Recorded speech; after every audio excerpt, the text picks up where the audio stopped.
Shalom, shalom, espero que estén bien.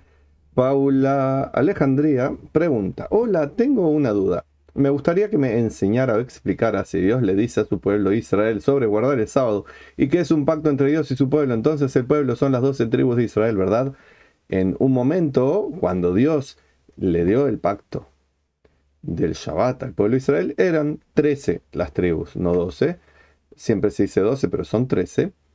Pero hoy en día ya no existen más esas 12 tribus. Y no es algo que es tema de opinión, o me parece, o yo opino, o tuve una revelación divina. Es lo que dice la historia. Ahora le voy a contar. Los hijos de José son parte del pueblo de Israel. Los hijos de José bíblicos, sí, son las tribus de Efraín y Menashe, que son partes de las 10 tribus que desaparecieron eh, a causa del imperio asirio, comandado por el emperador Tiglat-Pileser III. Sí, son parte del pueblo de Israel, pero cuando a usted le dicen, me escuchó, que somos parte de las tribus de Israel y que somos efraimitas, etcétera, gente que está delirando, que está mintiendo, o que está engañando, o que fueron engañados y repiten una mentira, lo vamos a ver y vuelvo a decir, no es un tema de historia, no es un tema de creencias, no es un tema de filosofías ni de fe, es un tema de historia. Ahora esto lo voy a explicar. Y las demás tribus de Israel se esparcieron por el mundo. Para ellos también el Shabbat es obligatorio, si existieran, sí, pero no existen. Ojo, no soy de ninguna religión, solo tengo esas dudas. Y si fuera una religión, está bien que tenga dudas, así se aprende dudando. Pero dudando de verdad, no haciendo preguntas que son en realidad afirmaciones con signo de pregunta. Preguntar es muy bueno. De antemano le agradezco su ayuda. En el libro de Reyes 2 tenemos que en el 9º año de Osea, rey de Asiria, perdón, el rey de Asiria, tomó Shomron, Samaria, que es el nombre que para todo el reino de Israel. Había un reino abajo, en el sur, llamado Yehuda o Judá, y arriba había un reino que se llamaba Israel o Efraín o Shomron, Samaria. Y eso, el reino del norte, fue tomado por Asiria, como ven acá, Tiglat-Pileser III. Pude buscarlo en Wikipedia, pude buscar información acerca de ese rey, Tiglat-Pileser III, y ver algo que le voy a contar ahora, que vuelvo a decir, no es un tema de opinión, creencia, fe, o me dijo Papá Noel, es lo que la historia dice en la realidad. Y llevó cautivo a los israelitas de Siria, y los estableció en Halaj, en Jabor, río de Gozán y la ciudad de los Medos. Y luego más adelante dice... Por tanto, el Eterno se enojó en gran manera contra Israel y los quitó de su presencia. Estamos acá.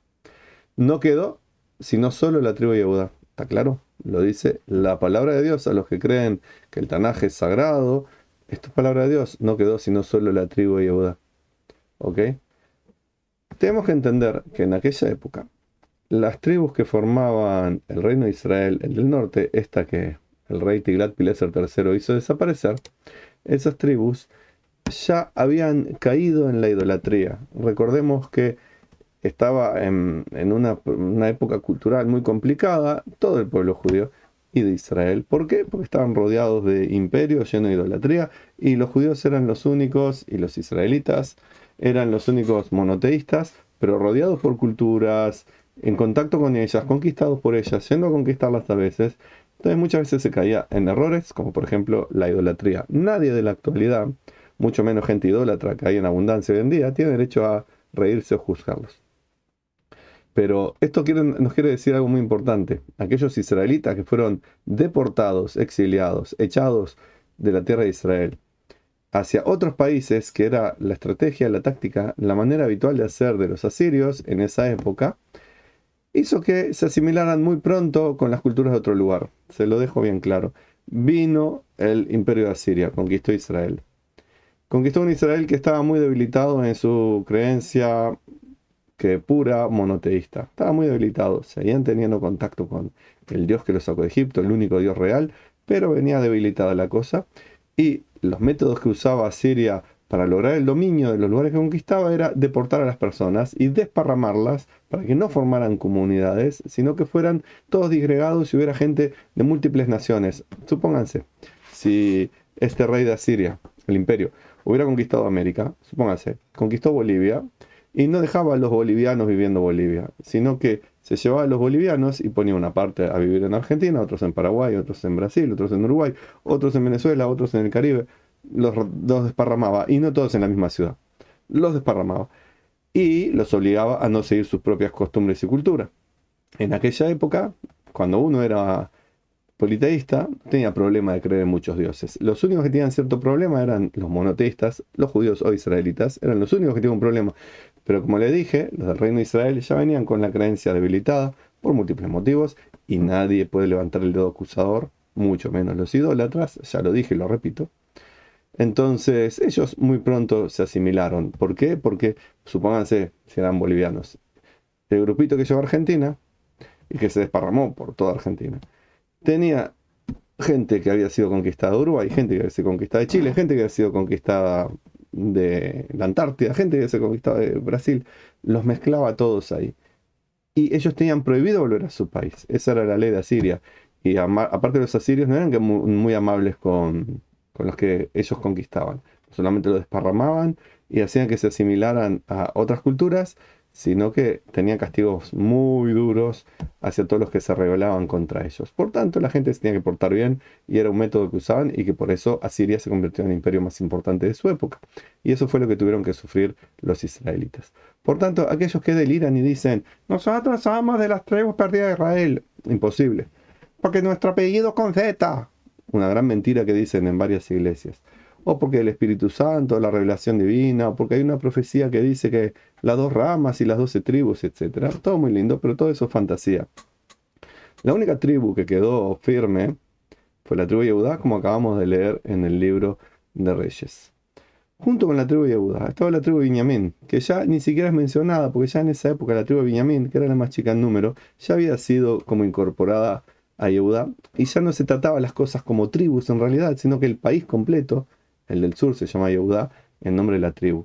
En la tribu de Judá estaba la gente de Judá, la gente de Binjamín, estaban los levitas, los coanim, los sacerdotes, y acá viene el gran giro de la cuestión, donde están las 12 tribus, adentro de Yehuda. ¿Por qué?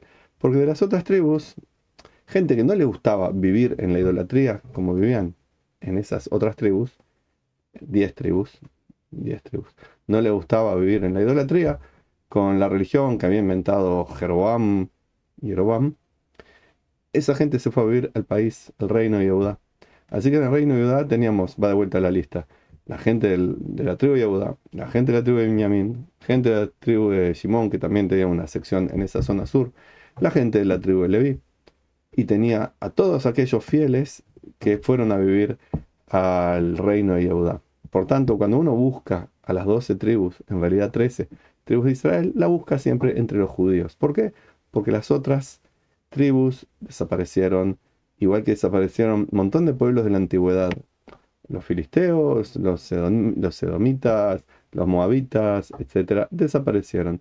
Y mucho más adelante, con el rey babilonio, unos siglos más adelante, fue completa la destrucción de las identidades. La única que quedó firme fue la de los judíos, que tenían una cultura resistente a estos cambios. ¿Por qué? Porque tenían su propia creencia en un Dios uno y único, diferente de todos los demás. Tenían su Tanaj, que no estaba hecho todavía, pero estaba en formación el núcleo, y lo tenían ahí a mano siempre con las palabras de los profetas, las palabras de la Torá, que los guiaban. Tenían sus costumbres, tenían sus instituciones.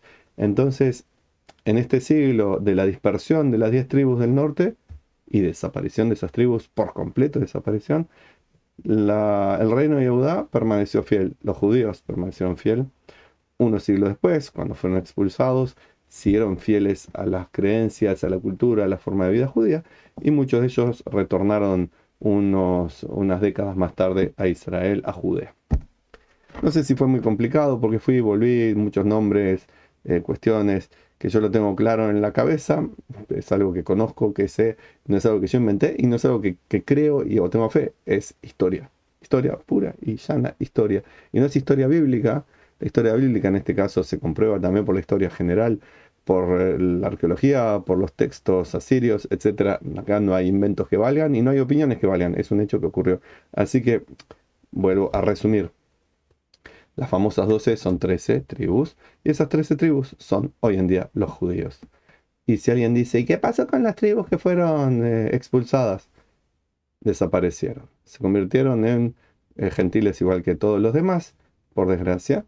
Igual que aquellos que en la época de la Inquisición fueron obligados a convertirse en cristianos y que algunos permanecieron siendo judíos en secreto, pero con el paso de los siglos ya perdieron todo rastro. Quizás quedaba algún remanente pequeñito, algún recuerdo, que eso no los hace ser judíos, sí, quizás descendientes de ellos.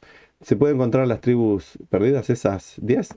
No, algunas pequeñas tribus no, tribus no, familias de las tribus, en lugares muy remotos, pudieron formar como un núcleo pequeñito que mantuvieron algunas costumbres. Los Bené Menashe, por ejemplo, en la India, y alguna otra por Pakistán o una zona de por allá, pero no son los indígenas americanos y no son la gente que, por lo general, en algunas iglesias evangélicas andan diciendo las tribus. Así que Shabbat solamente para los judíos, porque es el tema que dio pie a este diálogo, y las tribus son parte de los judíos. ¿Por qué? Porque hoy en día decir judío no es ser parte de una tribu, sino de los descendientes de un reino, de una provincia luego, de un país luego. Y como último detalle, el tal Pablo de Tarso era un gentil y su cultura era de gentil y pretendía hacerse pasar por judío, y en una época que ya era totalmente irrelevante decir que uno es de una tribu, él decía soy de la tribu de Benjamín. Es irrelevante, es como una persona que viniera, no sé, en Uruguay y dijera soy charrúa de la familia de no sé quién de los charrúas. Hoy en día, si hay algún descendiente de los charrúas, ya no hace eso a ninguna especial consideración ni de nacionalidad de nada. No porque no sean valiosos, sino porque hoy se manejan con términos diferentes. Por lo menos en Uruguay. Quizás en otros lugares siguen teniendo sus identidades de indígenas más fuerte y claramente establecidas.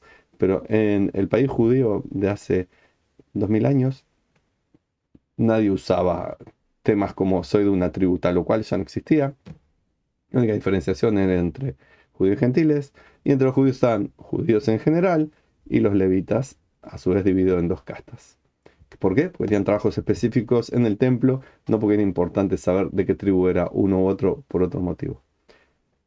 Espero haberle respondido, Paula Alejandrea, que les sirva esta respuesta, y a todos los que siguen con disparatados delirios de que son parte de las 10 tribus perdidas, sepan que no es así, y si quieren ser parte del pueblo judío, hagan el proceso leal y legal de conversión al judaísmo, consulten con el rabino que tenga cerca de su ciudad y podrá ser parte del gran pueblo judío sin importar tribus.